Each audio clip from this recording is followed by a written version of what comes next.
Hey everyone. Today I bring you a conversation between me and Jonathan Warren, who is a fitness coach, personal trainer, and YouTuber.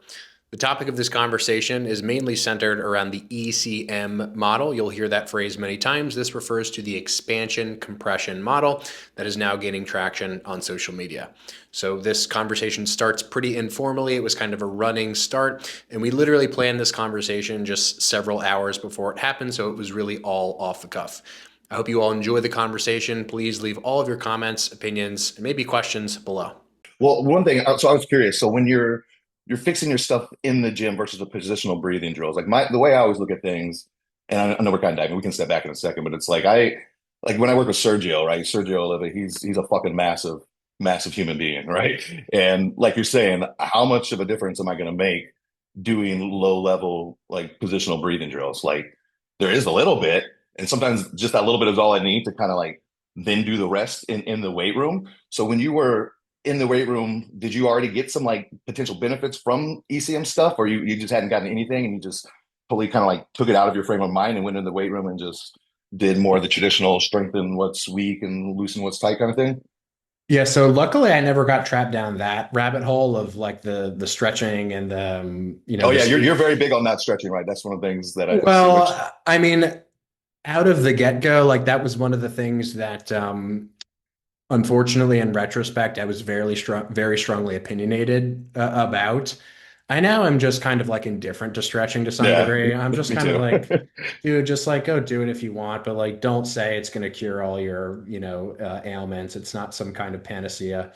Um, but yeah, I used to be very adamantly anti-stretch, adamantly anti really anything that was traditional when I found the ECM stuff, because to answer your question, the primary benefit that I received was mostly shoulder related.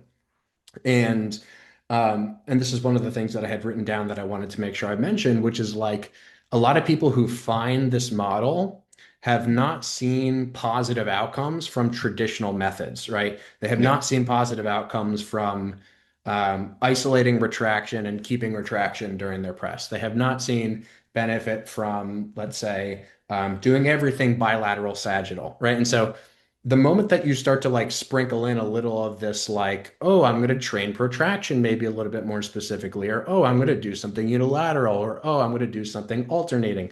It's like that. The first time you do that shit, man, it's like, it feels it's just like it's the thing that you've been looking for your whole life. It's like this sigh of relief to your system, right? And at the time, just because I think that, I was a lot less educated than I am now, my assumption was like, because this worked, it will work for me now. It will work for me in 6 weeks and 6 months and a year. And it will also work for everyone else who has a similar problem. And so that was like the state of mind that I existed in for, I don't know, close to a year maybe, before I then started to really see more people, experience more things that told me otherwise. Um, so I think a humongous upside of hearing about this model, understanding this model, talking about this model and the concepts in it is it provides a totally different lens looking at something. And when you have been captured by a traditional lens, whatever one you want to describe, or even just a single idea like retract your scaps when you press, um, seeing something through a different sort of model is something that can give you that variability, not only physically, but then also cognitively, like, oh, Yeah. I'm actually learning about all these other concepts that I didn't even know existed. Yeah. Um, and to maybe just transition into one other element of that, the problem then arises when, much like the stretching conversation, everything then starts to become about um, the fundamentals of this new lens that you've learned about, right? So, and not you, but the proverbial, Yeah. you. So, Which is I think is even more intense with the PRI crowd versus the ECM. But yeah, I definitely see what yeah. you mean. Um, And so my issue with, any of the comments that you've made in relation to Joe, or just sort of the regurgitation that other people have made of your content, the string of it, is not so much with the model specifically, or or anything that is related to the mechanic side of things, because and we can get into that because I think a lot of it is useful. It's more so just in the sort of like metacognition of it, where there's this sense of like, um, I know why someone has this problem and this is the solution, or everyone who presents in this fashion will need this intervention, or if you do this exercise in this way, that is therefore problematic or will be predictive of a problem in the future. I think that's where things can go wrong. And that's where I think we need to zoom out a little bit and maybe discuss why I think specifically the sort of classical mechanics view of thing is I won't use the word superior. I'll just use the word maybe more useful in practice, because I think, as I mentioned earlier, different models can be more useful in different contexts. So I'll stop there. But did anything sort of come up for you that was like bell ringing or alarming in any way?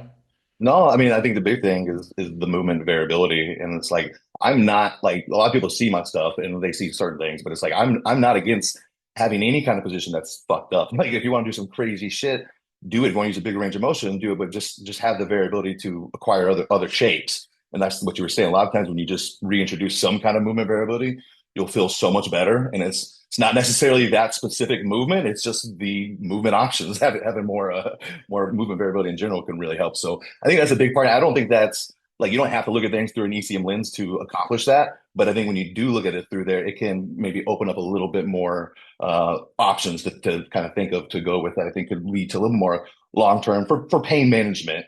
Now, maybe we should like just take a tiny step back because and just go over like what the very basics tenets of like expansion compression and the lever model is because that's the hardest thing about ECM is just that it's we don't have tools to really measure it and it's all like kind of unquantifiable to a certain extent, table test.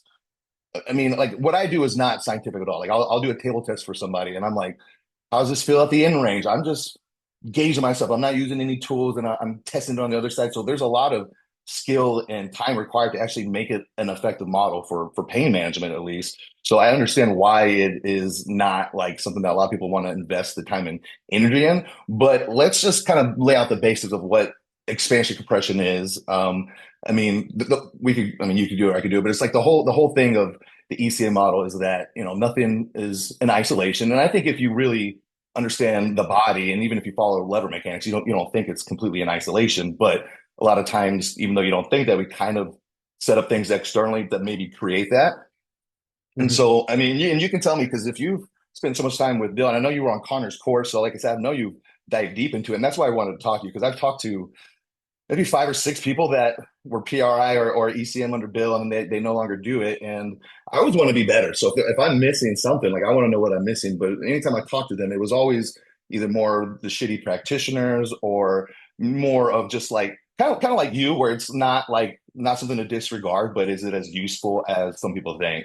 And so, Mhm. which is good because I only read a couple of things. I didn't read everything that we wrote, but a couple of times it seemed like you were saying like it's pseudoscience. Someone said that. I don't know if that was something that you had said, but I mean, I definitely it can come across that way because it's hard to say tangible things, but and they're not good terms, right? Like you say, like what is compression?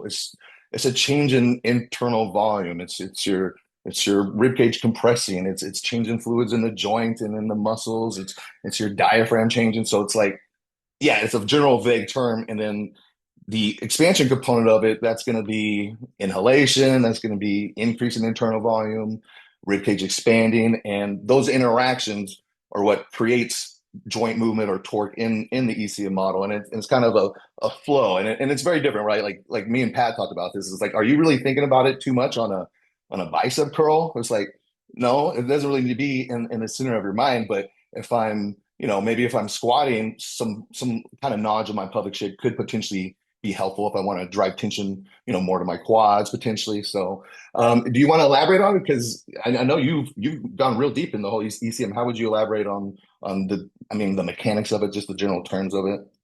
Yeah, no, so I think you did a good job. I think fundamentally, like the way that I learned it and see it, the expansion compression model is kind of like a derivative of PRI in many ways, in that much of it centers around this concept of like the fundamentals of human movement and existence in gait and in breathing. Yeah, exactly. And there's a lot to like grasp there, right? Because on some level, like if we just talk about breathing, because gait can get really tricky for people to visualize, especially if they don't know what certain jargon, certain terms means. Um, when it comes to breathing, like the sort of foundation of the model is like when I inhale, something happens, and when I exhale, something happens, right? And like when I inhale, certain joint actions are associated with inhalation, right? Which is like that's the expansion concept. It's like external rotation, it's abduction, it's flexion, it's all those things.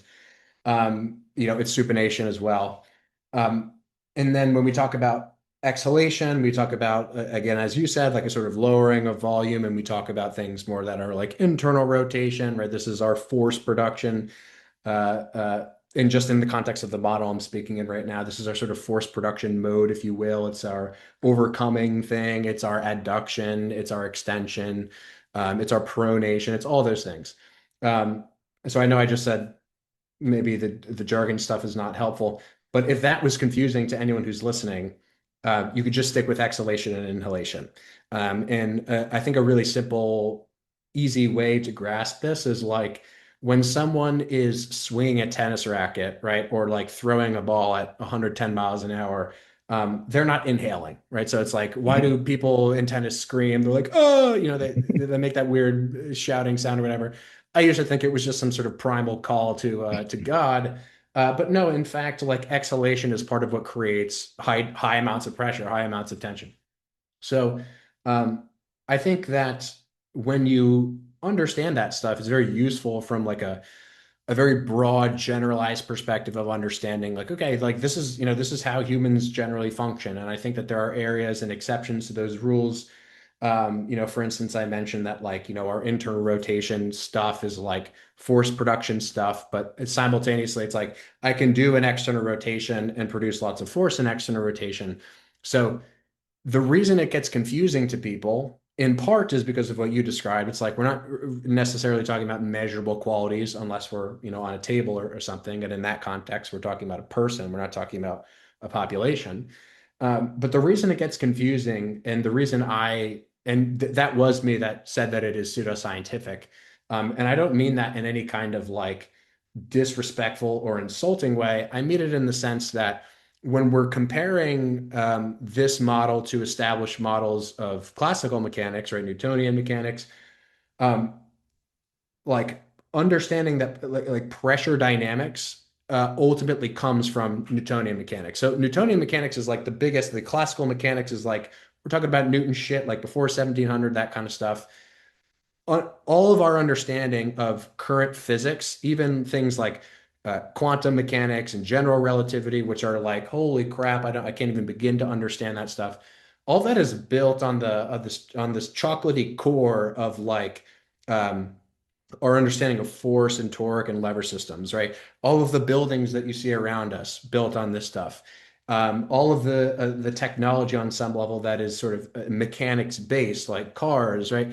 All these things are based on these fundamental principles, and the reason that they're fundamental is because they're predictive, right? So when something has scientific validity, it is in some ways predictive, right?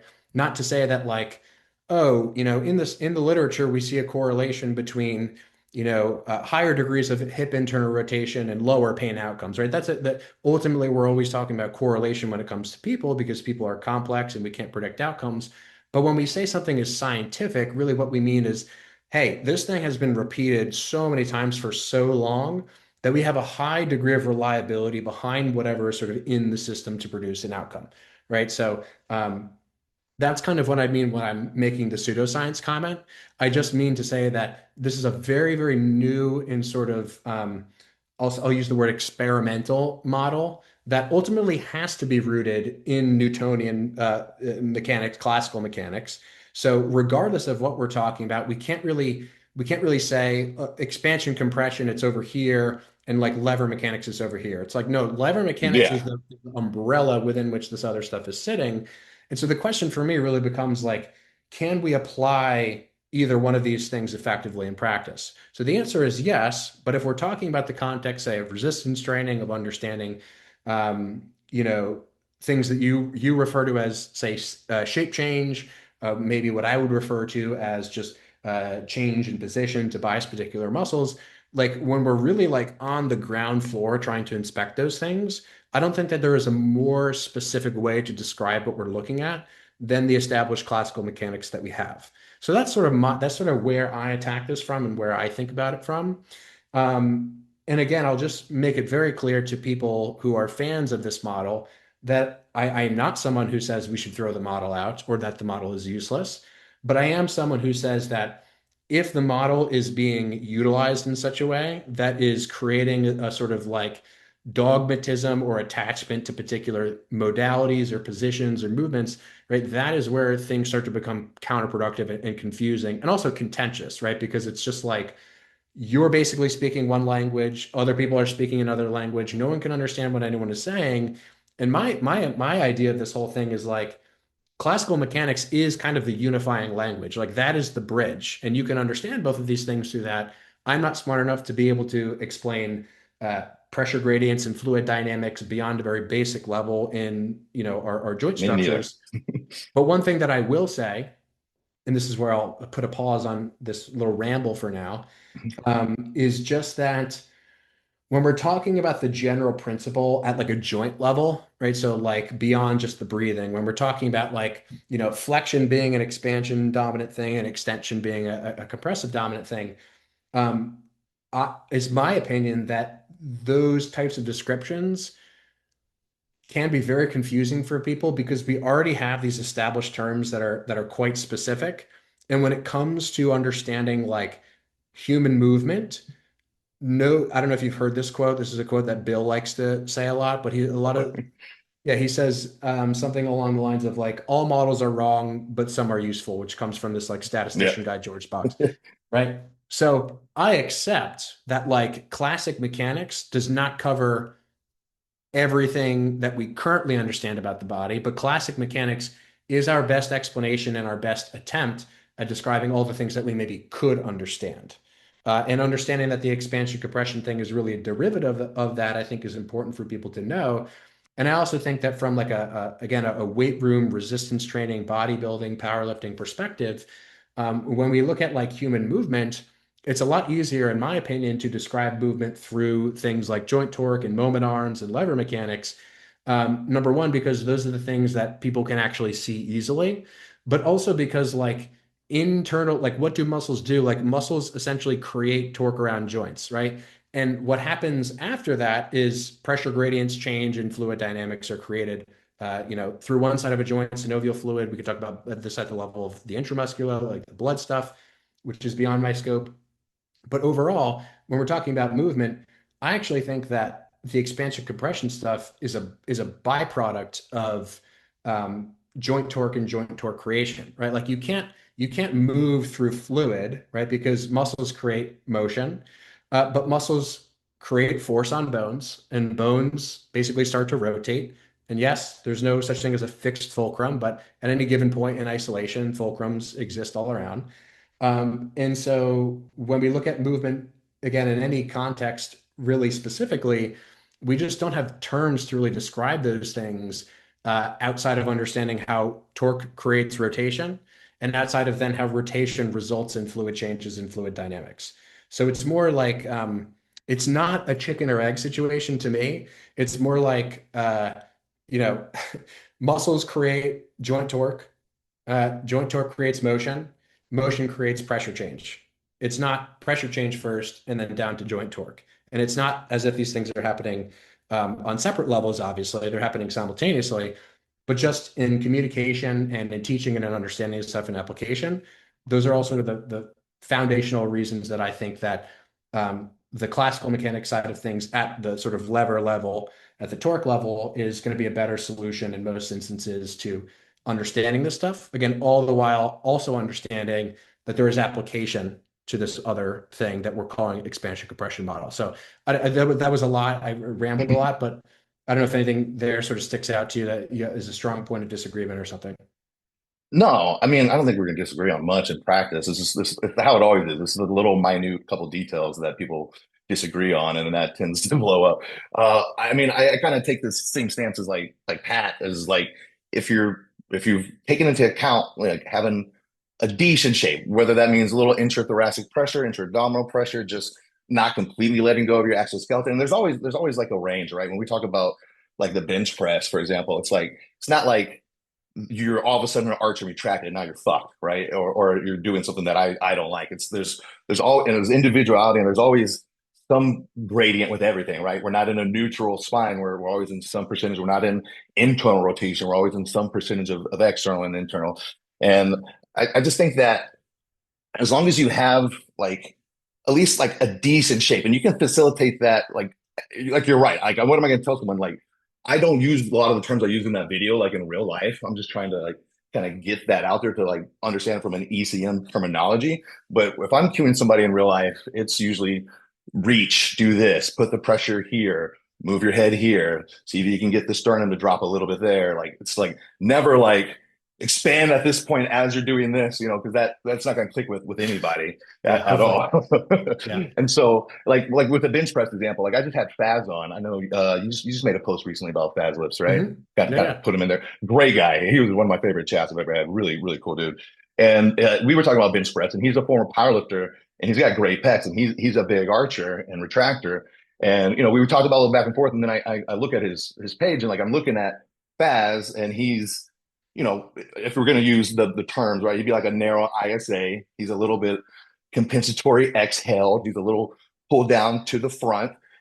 So for somebody like him, who's already kind of there, shoulders a little forward, thinking about creating a good arch and good retraction is probably going to put you in a pretty good spot, right? Whereas if you're somebody else who's already maybe a wider ISA, already extremely posteriorly compressed, if that's how you want to say it, maybe there's somebody who would benefit from keeping a little bit more shape to the rib cage potentially. So it's always so individual. A lot of what I do is I just, like I said, I want you to capture shapes that you don't tend to normally while keeping tension like on the muscle. And so that's one of the big things. Like I'll work with like a lot of bodybuilders who come out here and they'll think they're set up. Like I use the example of the fly, right? Like they'll think they're set up on a cable like just right. And I'm just like, what, like, can't you feel stuff? Like if you listen to your body and you think you're lined up in like the perfect moment arm, but all of a sudden you change a little bit. Now you've got like a ton more tension there. It's a very subtle change, like just by letting your scapula like maybe upwardly rotate a little bit, like dropping down a tiny bit. Like, can't you intuitively feel that and listen to your body instead of thinking this setup has to be the way because I think it's going to line up externally when internally you don't know 100%. So that's one of the big things I'm on too is I love lining up fibers and stuff if they line up and if you feel it. If you're trying to do that and you feel zero connection at all, I think either you need to try to manage your shape a little bit, or you need to change your setup a little bit externally. And I think that's something that ECM model provides is a much better mind muscle connection, which can mean a lot, or to some people can mean nothing. But for me, to me that it's hard for me to like feel my muscles so much and then feel sore for like 3 days and just feel like someone beat the fuck out of me and be like, that's probably a bad thing. I maybe should have changed things up and lined it up a little bit better with the moment arm. But as long as you take into account and you're just not lifting like an asshole, like in the terms of just really obvious stuff, then I think all the moment arm and all of that comes into play. But it seems like the big thing that we kind of have the disagreement on is just the extreme arch in the back on chest pressing. Like I really feel just physically and from what I understand, I just can't imagine that creating as good of a full compression, well, a full lengthening and shortening cycle on the pecs as letting the scapula have a little bit of movement. We're not trying to go crazy, but to let it actually move a little bit, that makes a little bit more sense to me. I mean, Mhm. what are your thoughts? Well, so just as a kind of general response to that, just because I'm kind of like internalizing it as a general thrust of something, Yeah. what I hear most often and what I have the most, I think, problem with, or the biggest problem with in the ECM model is the just the sort of undercurrent of the idea that like certain positions are good and bad. And what I hear you saying at several points is or are different things. So like sometimes you think people go to an extreme and that's probably not great. But then other times you can imagine that like, oh, this would be the exact thing that someone, might need in terms of the position that they would need to put themselves in to accomplish a task or to target a muscle, whatever it happens to be. And a lot of times, like with the compression expansion model, what happens in the way that I've observed it is that people go from descriptions of what expansion and compression are to basically just substituting those words for good and bad, right? So, like many people who kind of sort of understand the model will assume expansion good, compression bad. And a lot of times, the criticisms that are levied at certain people performing exercises in certain ways is like, it's not this like specific description of like, oh, his rib cage is in this position. And so what that means is that his pecs are in this orientation. And what that means is that this is how this changes the force, going through his sternoclavicular joint and his glenohumeral joint. And it's none of it is really specific. It more stays at the level of like, this is compression, therefore bad, or this is more expansion and therefore good.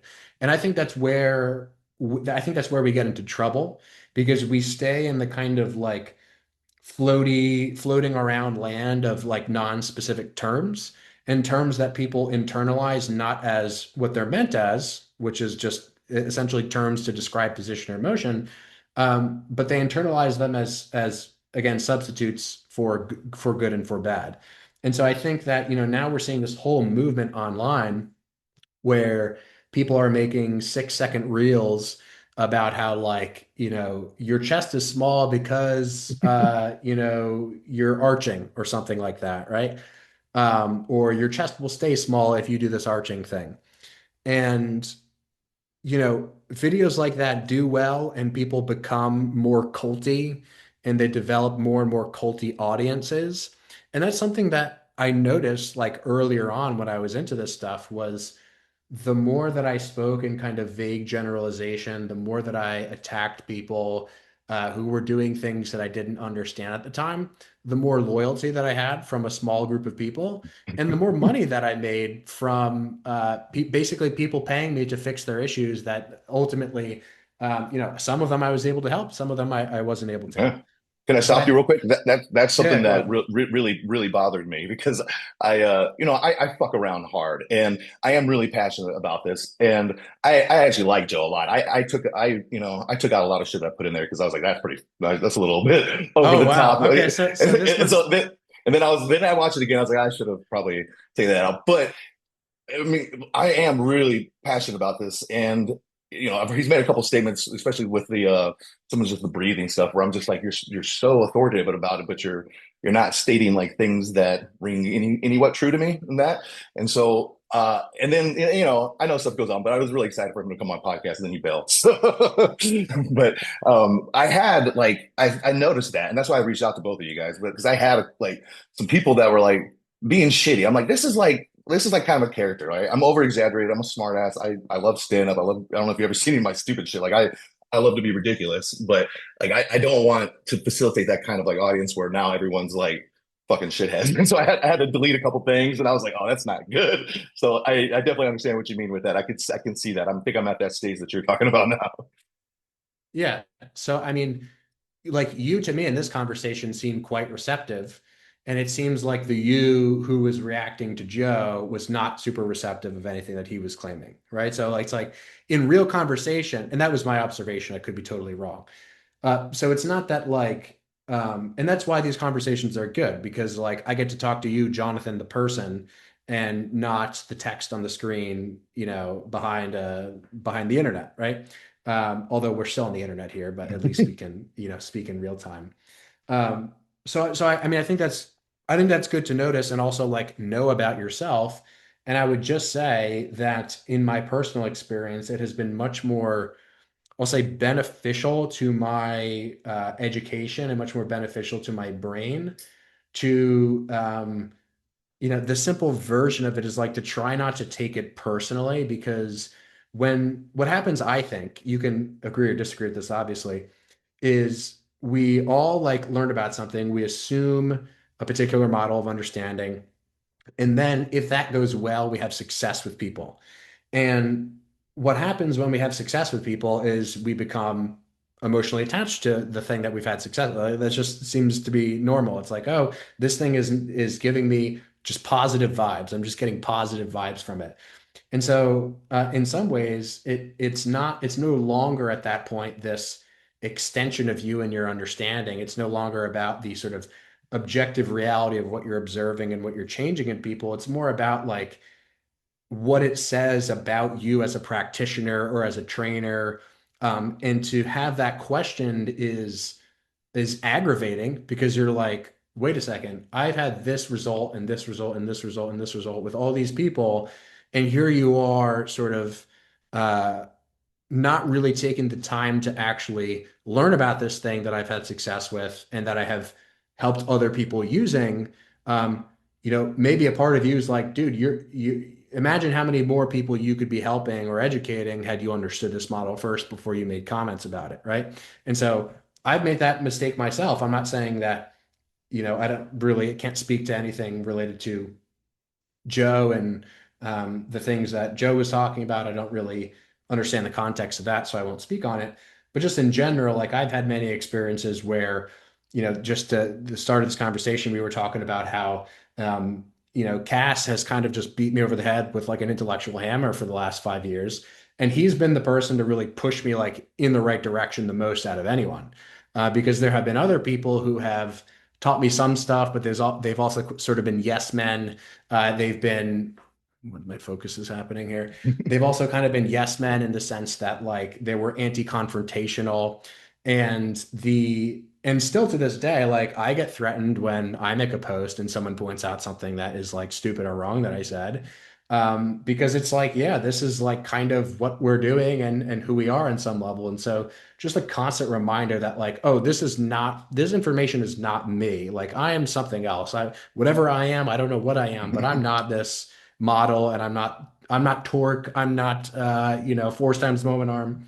So for me, that's been the most helpful, I think, lens to look through. And I'll just repeat because I want to sort of double click on this that what I really, you know, what I really hope for the future of not necessarily just your content, but the way in which this model is communicated is not as this kind of like, again, expansion, compression, good, bad conflation, or, this position good, this position bad kind of thing, but more just as like an alternative movement perspective that you may like to adopt, but maybe you don't, right? Um, because again, I do think that there are use cases for it. I personally would have many problems, I think, with specifics in application. But in terms of like a broader picture, a broader look at it, I just hope that we can move away from the good and bad stuff and maybe toward more nuance and more specificity.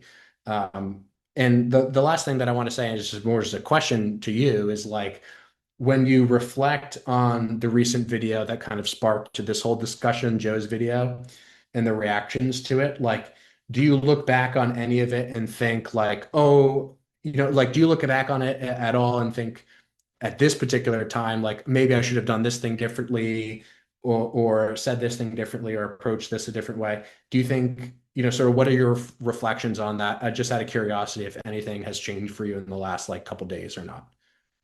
Like I said, there was like there was two things that were just little shots that I would have taken out. Not so much the any of the like technical stuff because it's my perspective. I don't claim to be the foremost expert on ECM by any fucking means. I'm one of the few people who actually try to translate to a bodybuilding context, and I think that's why I have some support. But it's like if this interests you at all and you want to dive deep, then you need. I always recommend Zach, Zach Couples, because I feel like he's very absorbable and not like super watered down. Like I like Connor.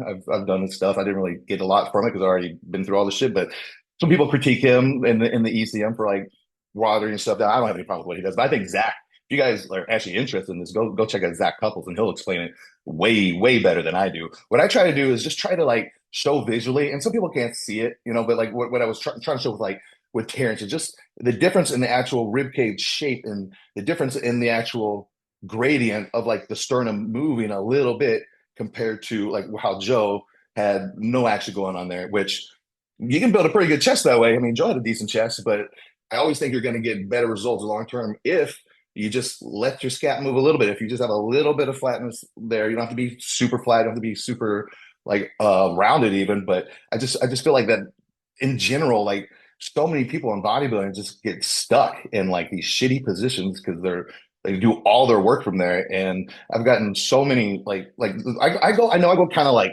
far, like I go a little extreme with my recommendations and my critiques as far as form, but that's because no one's gonna like do it. Like they're gonna come closer to the middle. If they like do what I'm recommending like 100%, that'd be awesome. But I expect them to get like half of it. And I think that half will be enough to give them a little bit more space to work with, a little bit more mind muscle connection. But I did take out some stuff that I wish I would have kept in that was a little bit more complimentary to Joe too.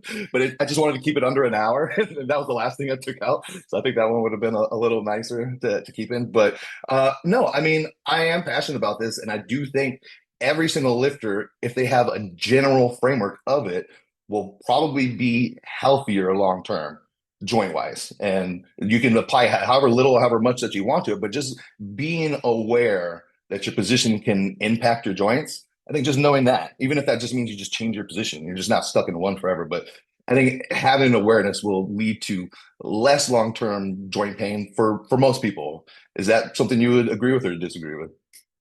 Well, I can agree that on a general level, like increasing understanding in any way, in terms of introducing variability and not doing the same things repeatedly all the time forever. The classic bodybuilding like chest day is like, arched flat bench, arched incline, arched fly, arched cable fly, arched dumbbell. And so, when you get to that point, it's like, okay, there's obviously something that could be probably improved here. But I think if we're just speaking in general terms, I'm not so confident in my estimations of like what will or won't produce pain because I just had so many client experiences where, as I mentioned early on here, the that kind of model of say just focusing on more shoulder blade motion, for instance, like that worked well for me. That worked well for many people I've worked with because many people I've worked with have been sold in the story that like your shoulder blades shouldn't and shouldn't move on a press. But there are also some people who I literally needed to coach to restrict that motion, Yeah, right? For yeah. other reasons. But So that's still you can still view that in the same lens too, though. Like I have that same thing. It's usually with people who are kind of like more narrow ISA, and then they put a lot of pressure to the axial skeleton. They're force absorbers. So I mean, I still figure that through the same lens, though. right, right. So my point in bringing that up is just to suggest that um, even if there's one person in my arsenal of people I've ever worked with who benefits from this other thing, right away I've just sort of debunked my own idea of like this one thing being the solution for everyone. And I think that let's just take the example of the pressing, right? Because it's like it's pertinent.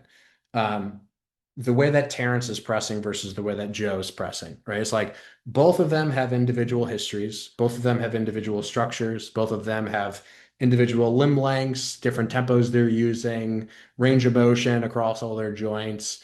And so just to assume that, like, again, in this one example, that a kind of like depression and sort of elevation of one's sternum would be necessary in all cases would be to ignore the potential that two people could be different to me, right? So, for example, I think Joe has mentioned this to me before, where, or maybe in one of the comments, where it's like he's had a history of, I think he tore his rotator cuff in the early 2000s. And so he's talking about it like adjusting different bench angles. Like it is totally possible that when he tries to maybe include some more of that motion, or when he tries to, say, just set up in a stagnant, sort of less extended or less rib flared position, that pain does come up. And to me, it's like, I don't, as long as I can get someone in a position they're comfy in, I think it's dangerous to go down the rabbit hole of assuming that like everyone should be comfortable in every position under all conditions, especially again, just given that everyone is different to some extent. So where I would give you a little pushback on that is just in the way that the sort of analysis of the pressing is done, because the way that it comes off is like the way that Terrence is doing it is correct, and the way that Joe is doing it is incorrect. But there may be a whole host of people that much prefer Joe's way of doing it, and there may be a whole host of people who much prefer Terrence's way of doing that. And I just think that as long as you're able to paint a clear picture of those possibilities, I don't see a problem with like having your own opinion and your own analysis and hey, this is what worked for me and the people I work with. Um, So I don't have any sort of problem at that level, but on the more like broad fundamental level of again going back to this thing of like this position good, this position bad. I just think that there are too many instances in which I see exceptions to those rules. And so I'm not really comfortable speaking in those kinds of absolutes beyond just describing back to the beginning of this via classical mechanics, certain things along the lines of like, hey, if you put yourself in a more arched position, this tissue will be potentially more in line with the resistance that we're trying to oppose. Whereas if you use a less arched position, this other tissue might be more in line, which is always, of course, case dependent. So does that kind of where I'm coming from make sense on that? Yeah, no, no, exactly. And I mean, I think it's always a little tricky because there is such individuality. And it's like if I were to work with Joe, say Joe came to me and was like, you know what, saw your video, fuck you, but let's see if there's anything I could do for the shoulder. Like I mean, there's a few things that right off the bat that I think I could do that would just give him more space available for his humeral head to sit there. Like just a little, it's gonna change a little bit. And like maybe we don't get like what I consider like really great form, but maybe we just get a little bit of a pressure gradient. Maybe we limit the range of motion a little bit, and then we can create a little bit of a shape. Maybe that still bugs. Maybe we got to do something else. Maybe we got bony adaptations now. That's not quite available, but that's pretty rare for me to see in that situation. I would think that I could probably do a couple non-positional drills, potentially get him to do some boring, stupid shit like a landmine reach or some alternating presses, get him to kind of feel what it feels like to have a little bit of expansion in there, and then potentially be able to press flat. Because I think if you could go 1 degree like on a decline and you don't have pain, I think we could probably manage things. But again, this is just me just thinking how I would handle if I had somebody come in. I'm never gonna like force somebody in a position that they're uncomfortable because it looks good to me externally. You know what I mean? Like if I tell you to do something, you're like, well, this fucking hurts. A lot of times I think there's probably an underlying issue. Maybe that's a you're getting something pulled from the opposite side, or maybe you're just accessing new space and your body's kind of fucking freaking out. But now, when it comes to like bad positions, the only thing that I would say are like a bad position that I consider a bad position is hyper arched on bench presses. And I'm talking more flat. Like I'll do an incline and I'll be arched as fuck sometimes on like on a steep incline. I like the way that feels, but I'm just aware of my positions on the other movements. I also will do like a decline where I'm kind of doing the opposite. As far as bad positions, like from the ECM model, I know Bill would probably say there's no such thing as a bad position, right? Because you got to think of athletes, like they're not in anything that we would consider a good position in the gym, and that's how they're going to produce maximum force. So I would say the only bad position for me that I don't like is when people are just really pressing with a huge arch back, or when you just see the super like ER pelvis going into like hinges where you just get the real big lumbar hinge. You know, if it's ER pelvis and you got like segmentation, that looks fine. But you know, right? When you just see that one big bulge over there, like that's a position I would say is probably not beneficial to do a lot of work from. But there's not a lot of things that I would say are bad positions, and that does get misconstrued by my audience. Like I posted a video of me doing like a kind of like a pull variation. I had some pretty big arch with this attachment. Like I thought you weren't supposed to arch. I'm like, well, no, I don't want you to think that. Like, I just want you to be aware of what you're positioning this. Okay. And in general, I do think probably we're better with neutrality in our spine for most movements, just as far as like force transfer. But I don't think that there's a hard and fast rule for everything at all. And I think some things get leveraged better with extension, potentially like pullovers and lats. I don't think pecs do, just because of the rib cage shape, and it's just because of what I feel personally and from what I've just seen clinically and with people who I've worked with. But like I told Faz, if you do it a certain way and you feel that and you're healthy, you don't have pain, like I'm not gonna say you're fucking stupid, you know? hmm hmm Yeah, so I mean, let's just zero in on one example there because there were multiple. Like, if we just stick with the big sort of arched rib cage press, why is it like on a specific level that you think that is bad? Like beyond if you like we can use the words expansion and compression, but on a more specific level, what are you kind of seeing in those positions that you think is necessarily problematic? Well, I mean, from an ECM lens, and again, it's a kind of thing where it's like, how are you going to measure it? But from the ECM lens, what you would think is that with the scapula being so retracted without it having any kind of like abduction on the way down, that volumization is going to take away the stretch on the front. That's kind of how ECM would look at it. They wouldn't look at it as just your arm going there. They would look at the actual pressure gradient and the posterior compression affecting the front. Like that Mhm. would be a full stretch, and then that would be this. So ECM terms, if you're retracted in your arch, you're just not hitting the full lengthening and shortening cycle essentially. And also, it can help your shoulders for like super heavyweight, but then it can also potentially lead to dysfunction because you're it's not like a right. We don't reach with our scapula stuck right. It's not like really supernatural humeral function, scapulohumeral rhythm. So it's not bad in isolation, but if that's all you're doing over and over again, that can lead to some issues. So the main thing is like I try to tell people, just see if you feel a difference. And 90% of the people will feel a difference. And then some people like, I just feel front delt. And maybe those are the more closed down people. They don't need to think of that. Maybe they should arch a little bit more. But I always tell everybody, like, just see what you actually feel. And most of the time they get a good response from that. But again, I just think that the humeral head sits better too. Like I'll have someone on an incline and they'll be compressed at the front. You'll see that. I'm like, can you just like drop those ribs a little bit? Then all of a sudden I'm like, oh, okay, they're sitting there just because they pull down their bucket handle a little bit. And now they can kind of glide. And maybe before I was having them do partials because I didn't want them to hit full range. And now that they can bring that down, I can hit that full excursion. So, okay, does that answer your question at all? Well, so the one thing that I would say in response is just that I don't disagree that like positional changes can't be beneficial, but I usually think that that is kind of what is on or really what is under discussed in relation to this model. So for example, like if you take someone from less arched, or sorry, from a more arched, more extended, more rib flared, all those things position to a less arched, less flared, more shoulder movie position, it's not necessarily the case that if someone goes from more arched to less arched and they feel more things or they've reduced their pain, that makes it generalizably true, right? If that makes sense. And I don't think that you would disagree with that. But what I do think is that when it comes to understanding like these mechanics on a more specific level, the terminology of like pressure gradient or the terminology of expansion or compression or just describing things in terms that are we'll say less specific than would be ideal, it gets very muddy, right? So when you say something like the scaps get pinned back and they get stuck there, right? It's like, well, they're not actually they're not like glued right into position. They may be restricted because of the position that you're in and the way that your scaps are interacting with the bench, let's say, based on, if you have 600 pounds on a bench press, right, how much are your scaps going to really be able to move, kind of a thing, which you alluded to earlier.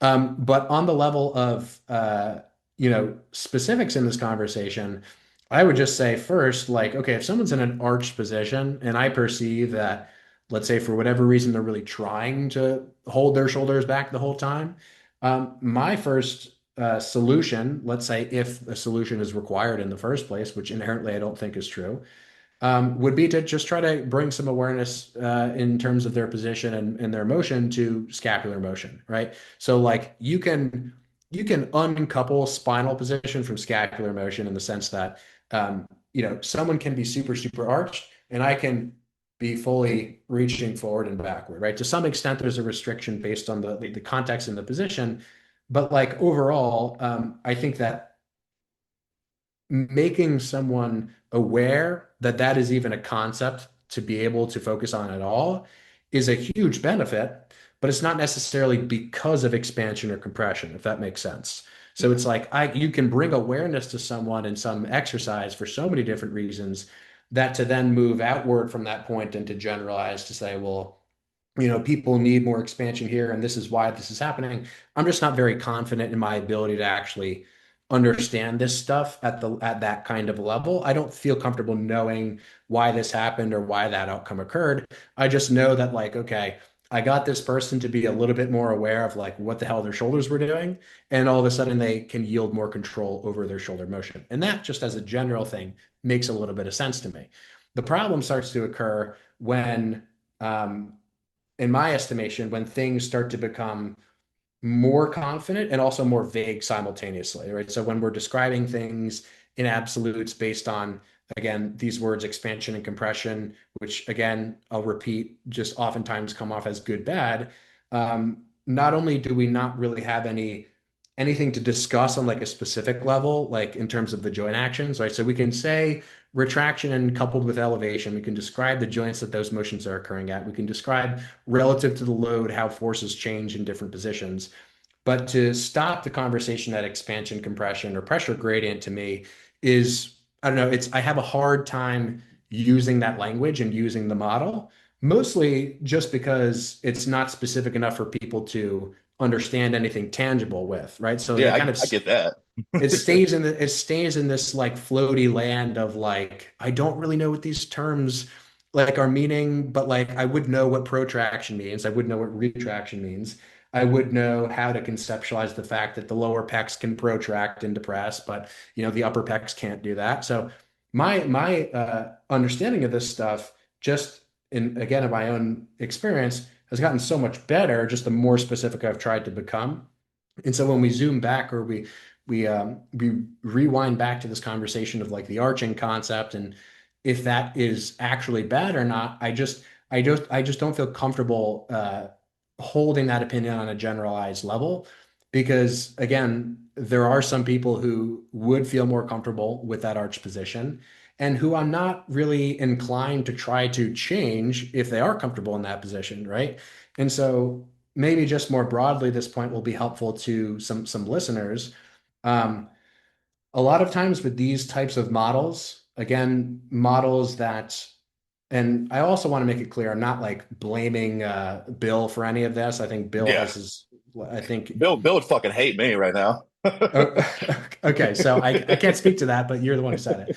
Um, if if we use models that are kind of like less specific and more general, and the tendency is to kind of wield these terms more generally in conversation and to make sort of diagnoses and those sorts of things about exercise.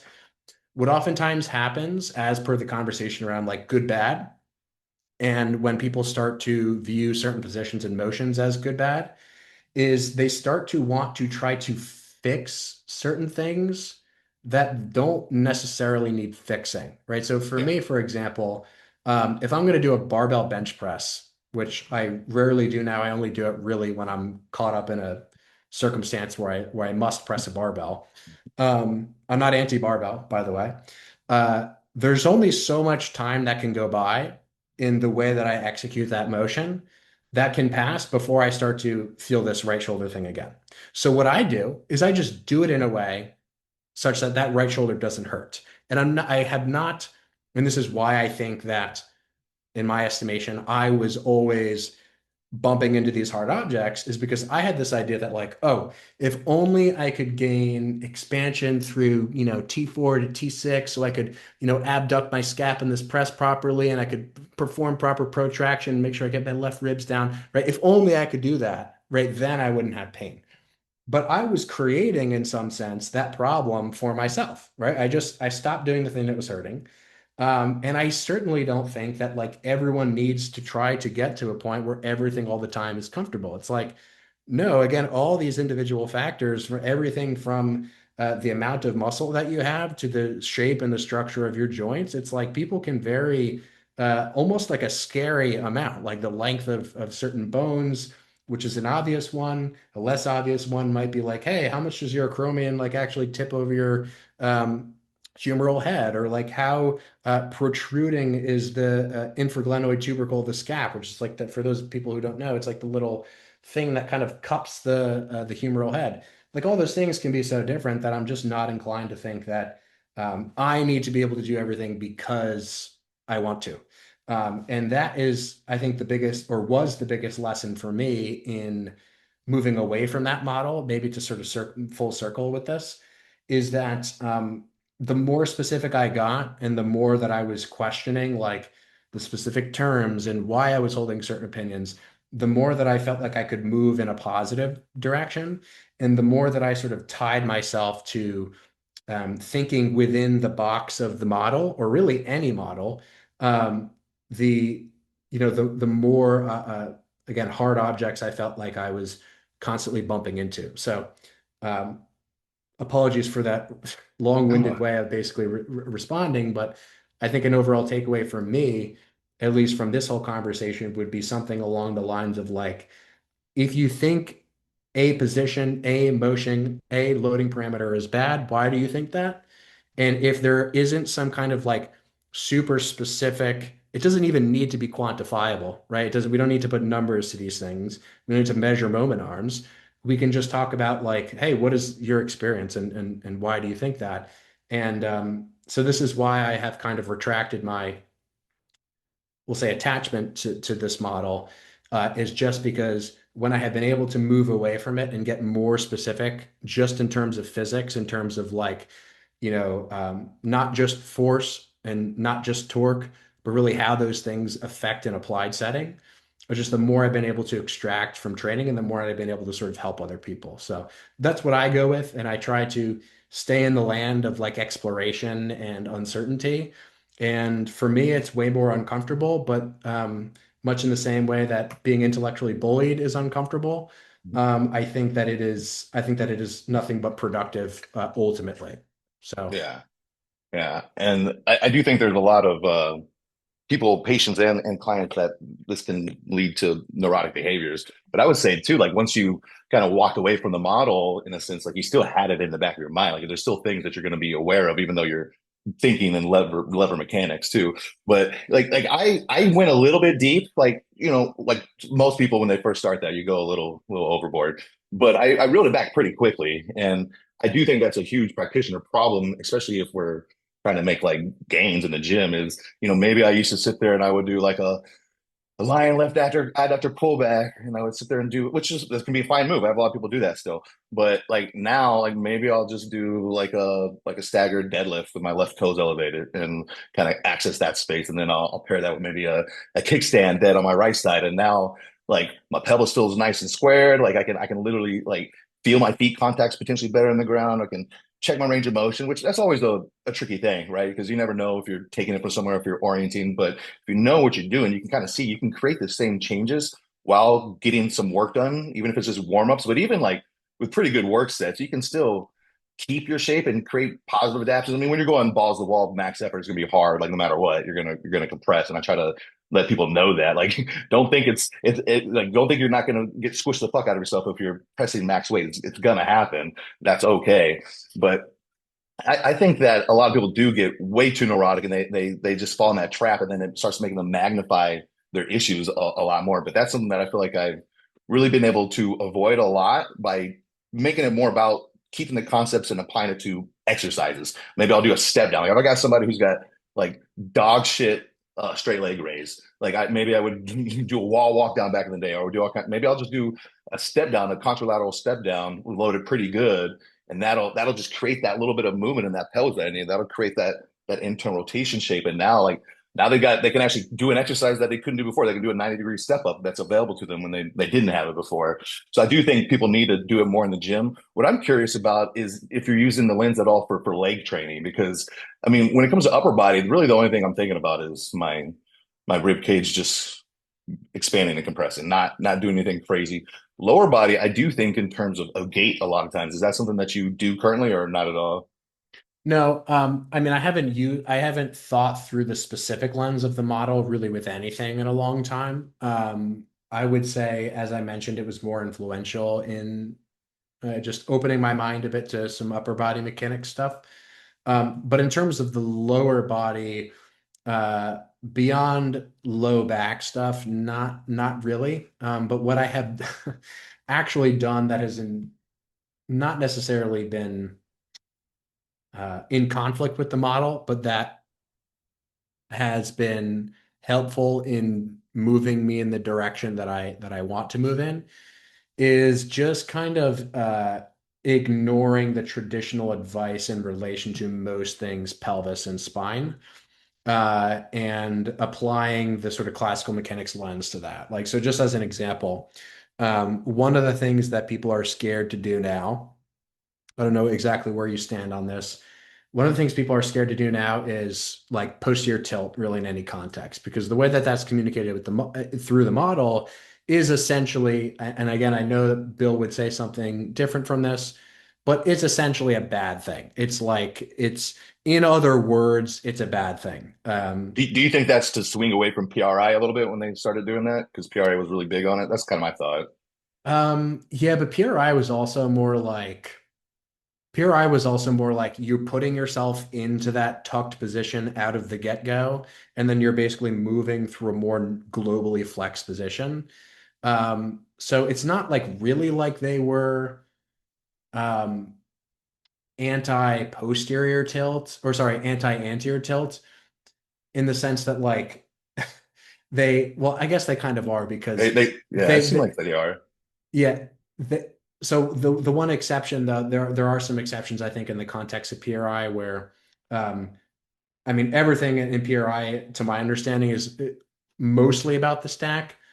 But there are some contexts in which it didn't seem to be super problematic. So, for instance, like in the context of a bench press, many of them like to do like a hook lying bench press, so their feet up on the bench, and so everything is kind of more stacked. But a lot of times during pulling related exercises, right, they weren't necessarily concerned with force; they were more concerned with position, right? So like if someone were doing some kind of pulling exercise, you have a spinal extension moment essentially that you're creating. In other words, for the listener, if you're doing a cable row, the cable is pulling you into flexion against which you are creating spinal extension. Right. So they would do things that weren't necessarily in anterior tilt, but that involved creating anterior tilt as a sort of moment or as an attempt to maybe prevent yourself from rounding further, is I guess is what I'm saying.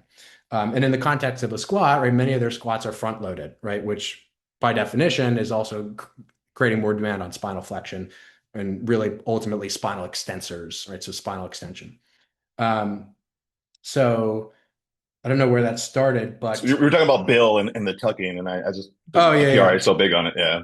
yeah. So with the tucking related thing, it seems like posterior pelvic tilt, let's just say in the context of a squat or a leg press, is looked at as compensation. Okay, and this word is like this is like the buzzword of all buzzwords in this arena, I think. The word compensation, oftentimes, I would say, has a very negative connotation, which is to say that, if you're compensating for a small chungus, let's say, right? You behave like a dick to everyone around you. Okay. Just as a silly example. So when like you're compensating in movement, some people call compensation just movement not associated with a goal. But other people label compensation as like this disease, this like pathology thing that is going to like just slowly wear anterior joints away or rapidly wear anterior joints away. So in the context of a squat, call it a compensation or don't. It's just what's happening. So in the same way that I don't think arching your back is a problem necessarily, I don't think posterior tilting is a problem. I don't think posterior tilting is a problem in the context of a leg press or a back squat, but it is also the case that some people feel way better not posterior tilting. Some people feel way better posterior tilting. So in the same way that, we had that conversation about the pressing and the arching and stuff, I have just intentionally ignored all of it, like very sort of in like an aware sense, and I have gone against my intuition to try to ask myself the question, like, what is my experience actually like with this? And past experiences basically told me that the posterior tilting thing was bad, right? For those who are not familiar, the more colloquial definition or term is butt wink, right? Butt winking. I used to think it was bad, and simultaneous to that, I had back pain, but now I actually allow for it intentionally, and I don't, right? So these things are also, I think it's something important to point out is that these concepts are not only different in the way that they apply to different people, but also the way that they apply to individuals over a span of time, right? It's like the Jonathan that it was squatting 5 years ago is probably very different from the Jonathan who's doing squats today. And so maybe that means that you're more comfortable staying neutral, or maybe that means you're more comfortable posterior tilting. Some people prefer to like actively anterior tilt, right? Um, all of that to me is just, it can't possibly be labeled as anything definitive without a particular context and without a particular person. But I do think it's okay to make generalizations as long as the generalizations are descriptive of a scenario. So it's like a general description of a more specific context, right? So if you are, say, doing a squat, or let's say a better example would be a leg press. If you're doing a leg press and you allow your pelvis to kind of roll back up off the pad, that is just a scenario that will involve more spinal extension torque. It will involve you creating more uh, um, extension through the lumbar spine, and the lumbar erectors will therefore be more involved in that motion. Whether that is good or bad will depend on like what are you trying to do? Are you trying to just completely isolate your quads? Is this a complete hip dominant adductor magnus glute thing? Is it a combination of those things? Is it a combination of those things plus the spinal erectors? Or are you someone who just did, 3 sets of Jefferson curl, and now you're coming over to the leg press, and now you want to avoid any kind of spinal extension stuff because you just train spinal extension, right? So just to be able to contextualize these things more and more and more and sort of funnel down with more specific language to me is where like the value is at. And I fear that much of the conversation around these topics within fitness culture at large, it kind of just scrapes the surface of the surface, if that makes sense. Yeah, no, totally. And that's what I tell people when they watch my videos. I'm like, I tell them, if you're trying to keep tension on your quads, like you probably don't want your butt to come under it. A lot of people are totally okay with a butt wink with a barbell on their back. I don't necessarily love going to the point where I get a butt wink with a barbell on my back. I don't mind front squats and exertures, but there's also a difference, right, between like what is a little bit of relative motion and what is just a fucking dumping under like you're shitting in the woods, right? Versus like the little subtle movement. So there's always like nuance to everything, and that's the problem with the fitness industry is like we make things without talking about the nuance, and then we have to do these kind of things to actually break down the nuance of it all. But I was kind of curious real quick just about your like a lot of the stuff you're talking about, like Bill would say you address that by looking at the ISA and the individual structure and stuff like that too, and know what their primary compensation, all that good stuff. But for somebody like you, I would say you have the body type that has the most issues in bodybuilding. I would say like most of my pain patients, they come to me, they're kind of the smaller ISAs, and they just have like an axial skeleton that can just absorb so much force.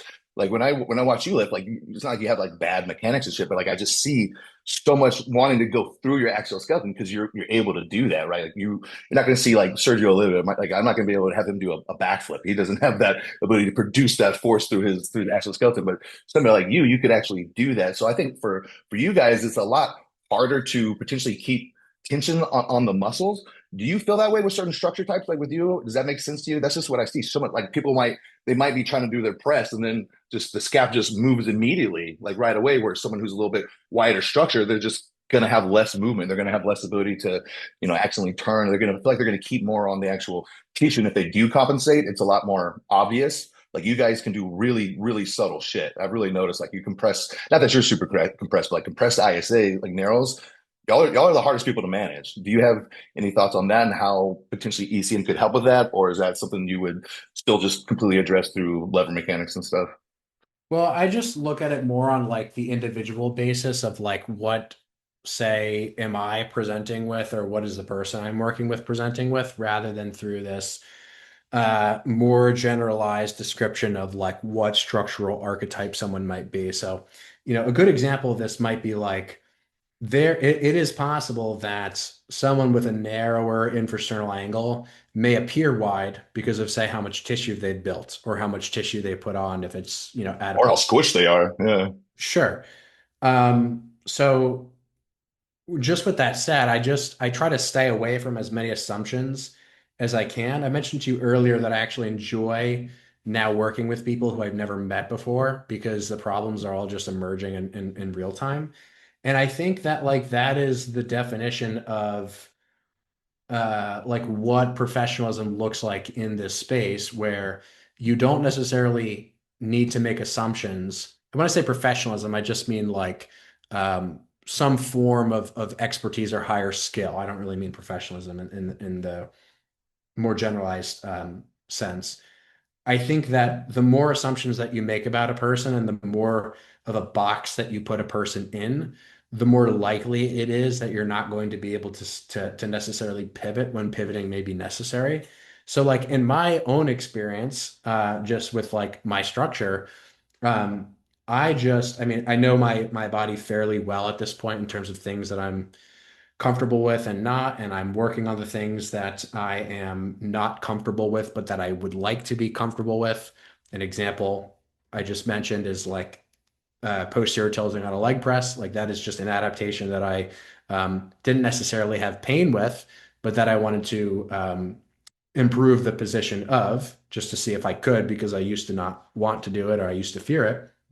Um, but when it comes to like other people and not knowing another person, I just have seen too many like exceptions to that structural rule that in my experience, what would happen was my assumptions would do more harm than good past a certain point. And when I started just sort of like putting people in exercises and just seeing what the hell happened, things started to go much better. So like a concrete example of this might be like just in term from a coaching lens, I find that a lot of like trainers and coaches nowadays are very attached to um, cueing and specifically like hyper specific cues for exercises more generally. So an example might be pin your shoulder blades back when you bench, right? That's a cue that trainers will give to their clients. What I now do and what I think encourage most coaches to get to a point of is being able to demonstrate an exercise to a person and to say, hey, do this. And then to just be comfortable seeing what happens, right? Because a cue in my mind is a solution to a problem, right? A cue is Yeah. like, I'm trying to get this person to do something they're not already doing. So if I can set someone up in the most, we'll say, appropriate, contextualized way possible, and I can, and this is where I think all of the, um, what people are generally calling like the line of pull stuff is very useful is setting up someone in an exercise such that based on whatever structure they present with, whatever range of motion they're comfortable within, gives that person the greatest chance of success. And then once you see what the hell happens, right, you can make adjustments from there. So for example, like someone wants to do a pull down and they start doing the pull down. I demonstrate it. Maybe it's like a narrow type pull down thing, mostly vertical. And they do it, and as they're pulling down, it's like they're doing the shoulder hike thing, right? I'm not like I don't freak out. I don't say that this is happening because this. I just say, hey, Jimmy, instead of pulling with your hands, try to like pull with your armpits and then like allow your elbows to follow, right? Something like that. Something that is maybe more tangible. Maybe I'll just pull up on their elbows, right? So they're forced to depress, right, as they're pulling downward. Whatever it happens to be, to me, I try to make as few assumptions as possible. I try to set someone up for success based on what has worked well for me and others in the past. And then I just make corrections sort of on the fly.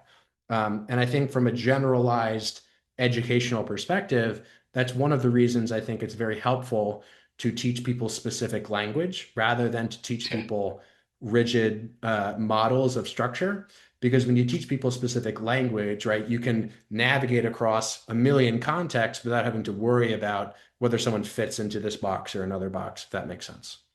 Yeah, I tell you, it was really frustrating starting in DNS, going to PRI, and then going to bills, and be like, "Are we saying the same fucking thing, just eight different ways? Like, can we just have Yeah, one maybe. one common nomenclature?" So, okay, so one more thing. So, like, for somebody like you, and I don't like look at somebody and then I'm like, okay, we're gonna do this based on. I got to see how they move, and I have seen people like I had a guy come in, he's like, "I'm wide." I'm like, everything about you, the way you move is showing you're narrow, and like I'm just gonna do what I'm seeing, and he had been doing working with somebody who was kind of structuring based off the archetype, and then we just based off of what was presenting. And imagine that he got a lot better. So I do think that the archetypes matter on like extreme ends for sure, but Mm. most people aren't on one of those extreme ends. So um, I guess I could leave that. So is there anything else that you have for me as far as like the video or anything else you want to cover topic wise? Because I just want to ask you a couple quick questions after that. Um, let's see. I have some notes here.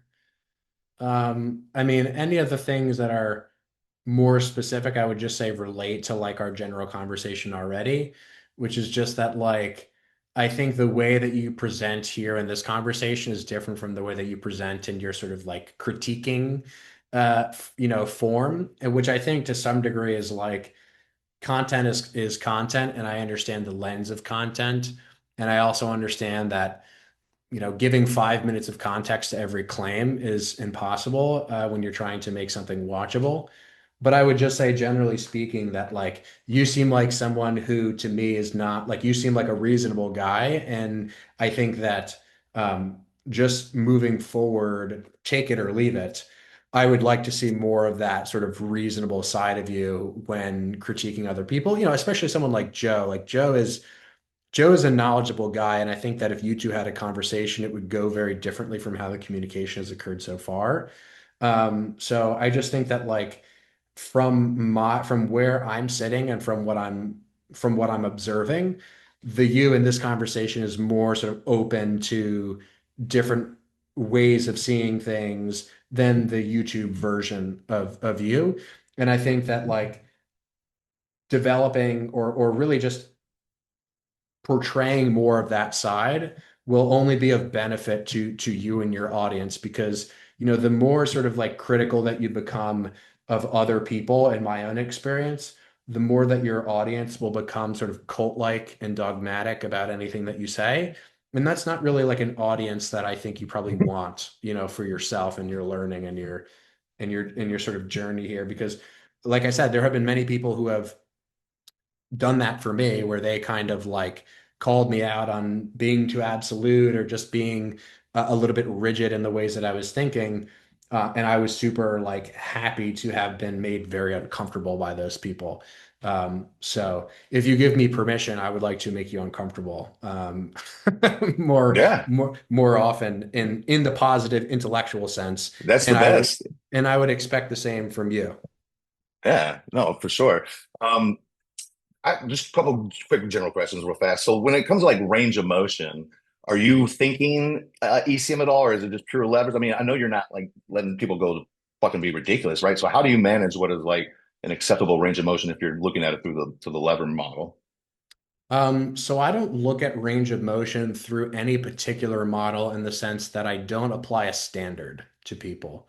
Um, so in practice, what that would mean to me is like I don't have an expectation that someone would be able to 180 degrees flex their arm.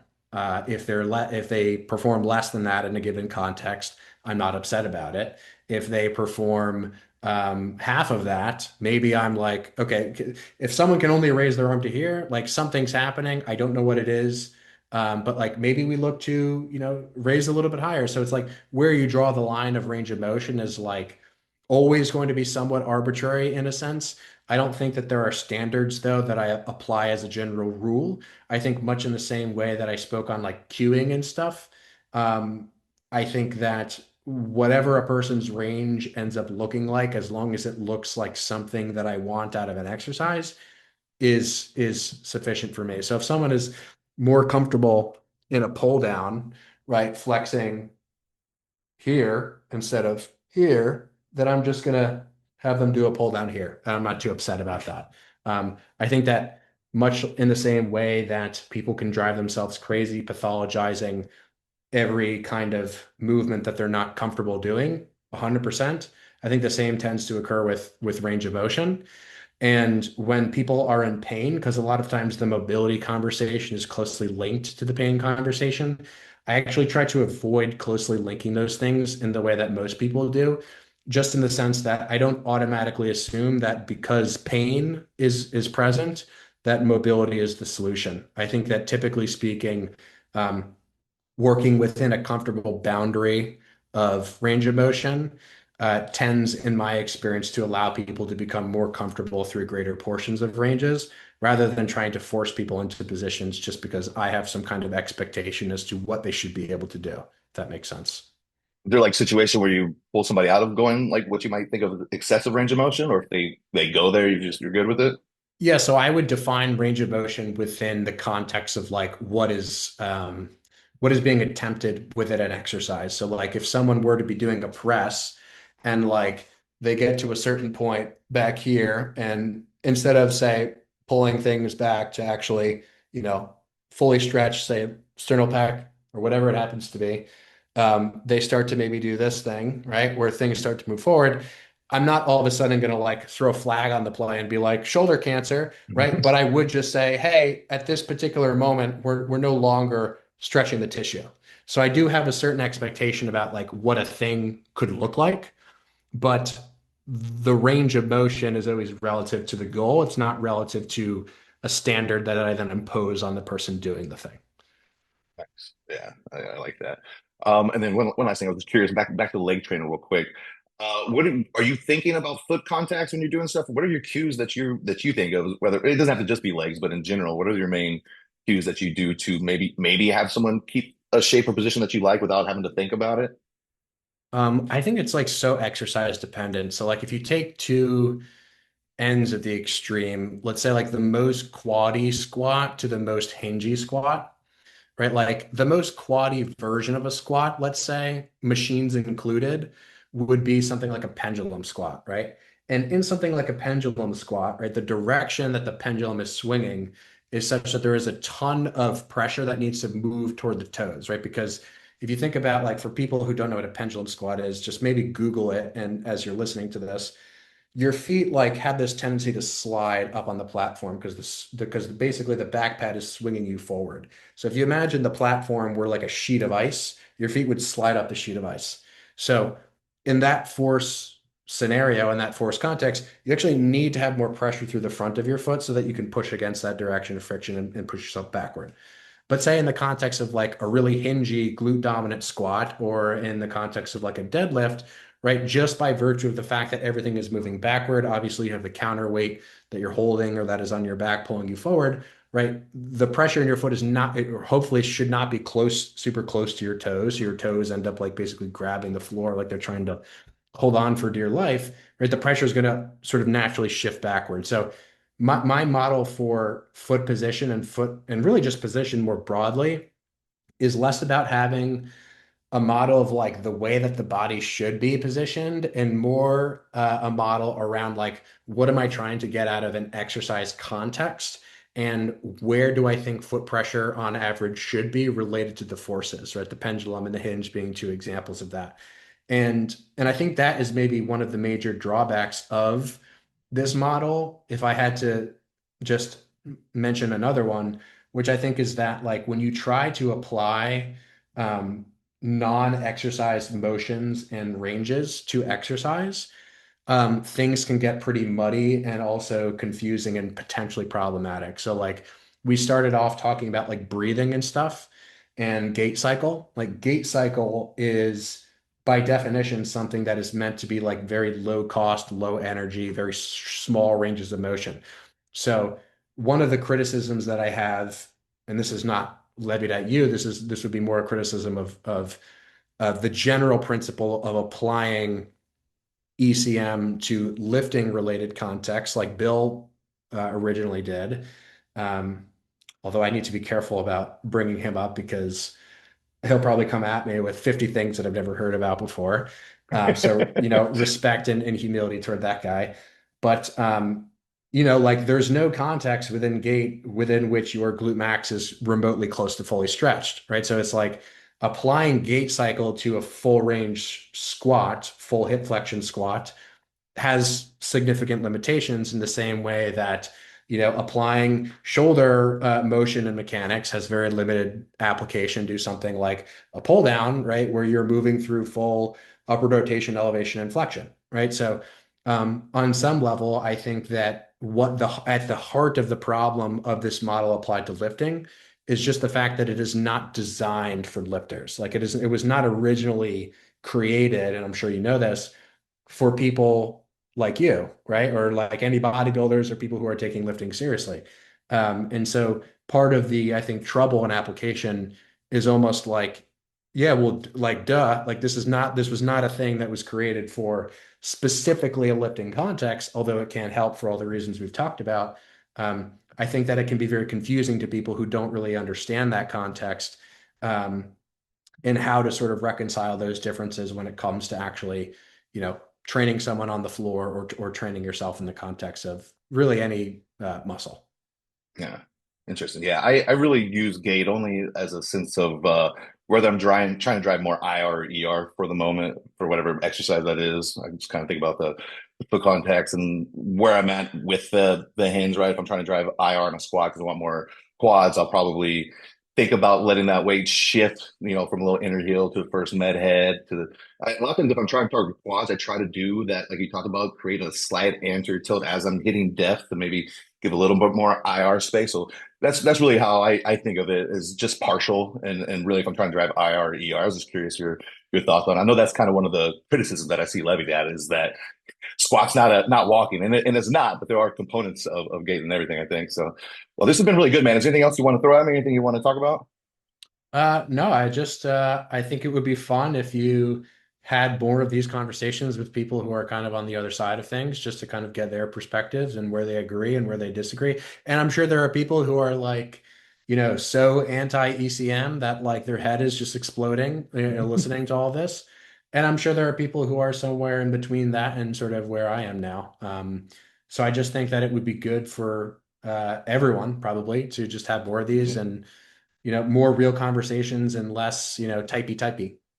Yeah, and this is exactly kind of what I've gotten. Like anytime I've heard someone like really like try to critique hardcore like ECM, it's like you said, Bill's kind of it's gonna be hard to argue with Bill. So it's always like, is it as important as like I totally get like debating over how much should we actually think about and how much should we implement it. To me, the thing is like we can't debate that there's these concepts that somehow we have to like we should be a little bit aware because it can impact things. But I totally get how a lot of people never have to consider it ever and they're totally fine. But just personally, like you talked about, we only know our personal experience, and it's like when I did PRI for the first time, like I couldn't since what was I was 30. It had been 14 years since I could run without knee pain. So I do one hip shift. I'm like, oh my God, this is Mhm. amazing. And that's when it went so deep. And for the last 5 years, like I never had bad joint pain, but I haven't felt any joint pain at all besides my fucking elbow when I was making fun of somebody. One of my going through IG vids, I fucked it up. So it's like I can only proselytize what I really am passionate about and think. But I understand like I'm pretty far in that in. And like I said, I try to do that because I think most people could benefit from getting out of being just so bodybuilder or powerlifter style when they're trying to be bodybuilding. I think ECM can kind of get you there, but I totally understand all the criticisms against it because it's hard to understand, it's hard to apply. It's abstract, and a lot of times it can make you overthink and not work hard. That's the one thing I don't ever want to happen with any of my people is like don't stop working. Like none of this fucking matters if you're not producing force and putting tension on your muscles. So I think Mhm. that's the biggest thing. I think at the end of the day, we're all after gains. Yeah, for sure. Well, I appreciate you having the chat, and I'd be happy to do more in the future. Cool. Awesome. All right. Appreciate your time, bro. Thank you so much.